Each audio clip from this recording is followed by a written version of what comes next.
नमस्कार दोस्तों। एक बार फिर आज हम रामदरबार के पूर्व सचिव, प्रदेश पूर्व सचिव शंकर राव जी से बात करते हैं, जो कि कॉलोनी नंबर 4 के कुछ इनके दिल में जो दर्द है कॉलोनी नंबर 4 के लिए, वहाँ की एजुकेशन के लिए, वहाँ के बच्चों के लिए। तो आइए हम सीधी बात करते हैं शंकर राव जी से। सर नमस्कार जी। नमस्कार सर, बहुत बहुत धन्यवाद और सभी साथियों को जय भीम और वीर भारत समाचार का बहुत बहुत धन्यवाद साथियों कि जो आज मुझे इंटरव्यू यहाँ पे लेने आए हुए, तो मैं सभी साथियों को धन्यवाद करता हूँ। साथियों मैं कहना चाहता हूँ जो अपने कॉलोनी नंबर 4 से मैं मुद्दा उठाऊंगा। कॉलोनी नंबर 4 जो कि ये 1 मई को गिराई गई, 1 मई को मजदूर दिवस था और मजदूर जो वहाँ पे अक्सर मजदूर ही रहते थे और मजदूर दिवस के दिन ही कॉलोनी नंबर 4 को गिराई गई। तो जो वहाँ से मजदूर बिखरे जो हमारे यहाँ के पार्षद थे अनिल दुबे जी, जीते हुए बीजेपी से, और उसके लिए वो कोई मुद्दा नहीं उठाए। जो कि वहाँ पे बच्चे जो पढ़ने वाले बच्चे हैं, आज उनको 4000 करीब घर है कि उनको मकान नहीं मिला, वो घर से बेघर हो गए। और आज वो चंडीगढ़ जो प्रशासन है ये घोषणा कर दी है कि जो कॉलोनी नंबर 4 में जितनी प्रूफ बनाया गया है कॉलोनी नंबर 4 का, उसे खत्म कर दिया जाएगा और उनकी वोटर आईडी भी खत्म कर दी जाएगी। तो जो वो वोटर आईडी खत्म कर दी जाएगी, तो साथियों ये मैं प्रशासन से पूछना चाहता हूँ कि वोटर आईडी खत्म कर दी जाएगी तो ये बच्चे क्या गुनाह कर रखे हैं कि चंडीगढ़ में क्या उनको पढ़ने का अधिकार नहीं है? अगर वो आईडी खत्म कर देंगे तो बच्चे के कैसे एडमिशन होगा? ये तो प्रशासन जिम्मा नहीं लेगी। तो मैं चंडीगढ़ प्रशासन से और जो चंडीगढ़ सरकार से मैं ये कहूँगा कि ये जिम्मेवारी ले कि जो बच्चे पढ़ने वाले हैं उनके प्रूफ को रखा जाए।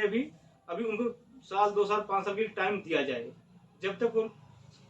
आप किस पार्टी से हो, और जो आपने ये जो प्रशासन के ऊपर जो आपने अभी सीधे सीधा डायरेक्ट ब्लेम किया है कि जो कॉलोनी नंबर 4 के लोगों की झुग्गियां तोड़ी गई हैं और उनके अंदर जो बच्चे रहते थे, जो लोग रहते थे, उनके बच्चों को एडमिशन लेने के लिए जो आधार कार्ड या वोटिंग कार्ड चाहिए उसको प्रशासन खत्म कर रहा है।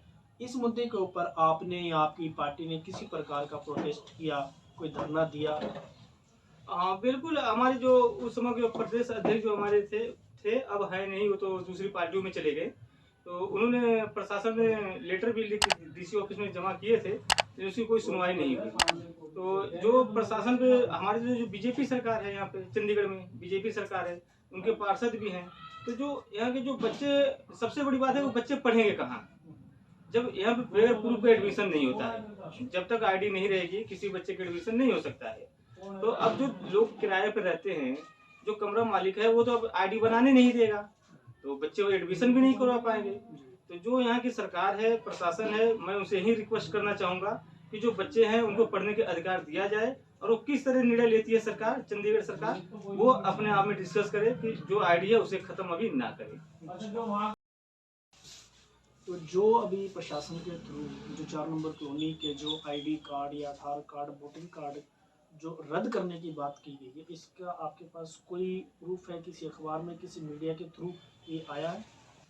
बिल्कुल सर, ये प्रूफ है। ये मैं कोई बना के नहीं बात बोल रहा हूँ, ये पूरा शहर को पता है। और आप दिखा सकता हूँ, ये आप देखो, ये पेपर में आया हुआ भी है, इस पेपर में और भी पेपर में आया है। मेरे पास 1-2 पेपर आए थे, तो उस पेपर का मैंने फोटो मेरे पास पड़ी है। तो ये भी आप दिखा सकते हो मीडिया पे। कोई मैंने बना के नहीं ये बात बोल रहा हूँ कि मैं अपनी तरफ से बना रहा हूँ। तो इससे काफी लोगों ने, जिनके पास प्रूफ रद्द होने का वो डर है, तो वो लोग इस पे कोशिश कर रहे हैं कि हम किससे बात रखें।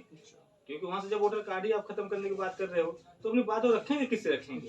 क्योंकि जब वोटर कार्ड वो खत्म कर देंगे तो आप तो इस देश के, मतलब चंडीगढ़ के नागरिक है ही नहीं हुआ, तो प्रशासन में आप जाकर बात नहीं रख सकते हो। नहीं, जैसे प्रशासन की तरफ से डिजिटल वो जो किया जा रहा है, वोट को आधार कार्ड से अटैच कर रहे हैं, डिजिटल कर रहे हैं, तो ये सही हो रहा है या गलत हो रहा है? ये तो सर अभी तो कह रहे हैं ना, अभी तो हुआ तो नहीं ना। अगर ये हो जाए तब तो देखा जाए। अगर डिजिटल अगर चलो हो भी जाता है तो उसमें कोई नहीं, वो जो मजदूर आदमी है कहीं भी रहता है, वो कहीं से भी वोटिंग करे तो इसमें कोई गलत नहीं है।